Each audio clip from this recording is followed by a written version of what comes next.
What are some common defenses to toxic tort claims that must be overcome? The attorneys at NP Law explain. Some of the defenses to toxic tort claims are the same defenses you see in any personal injury case, which would include the statute of limitations and medical causation. More specific defenses are related to products and product liability, such as product identification. For example, in asbestos litigation, generally, if you cannot identify the particular product that you used that contained asbestos, you cannot make a recovery. You have to identify the product that contains the toxic substance, or you won't be able to make a recovery unless you can prove it through other circumstantial evidence.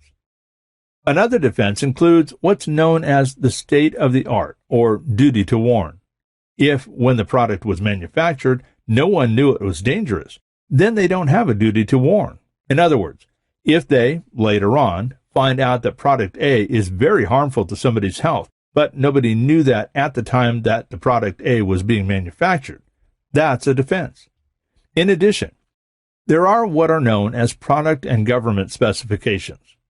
Although this defense has been weakened over the years, the government specifications were used extensively in asbestos litigation concerning asbestos-containing parts used on Navy ships. The defense would argue that these parts were made to the specifications set forth by the government and, therefore, were entitled to a level of qualified immunity. Over the years, that argument has been severely weakened because it came to light that the manufacturers of those products that contained asbestos would frequently tell the Navy that they knew what the specifications should be and how to meet them. It wasn't, in fact, the government telling them what the specifications needed to be. An additional defense classified as a superseding or intervening event is called a sophisticated purchaser.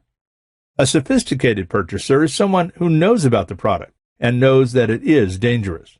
Therefore, when they get injured from it, they are essentially held to a different standard. This is very similar to the learned intermediary rule that you find in medical malpractice and pharmaceutical litigation. Finally, there are three other defenses that they like to cite: contributory negligence, assumption of the risk, and product misuse. All of those are about shifting the liability back to the individual for either negligently or improperly using the product or knowing that the product was dangerous and assuming some risk.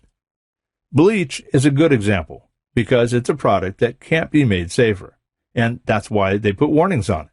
There is a level of assumption of the risk if you use bleach, and manufacturers can hide behind these defenses as well.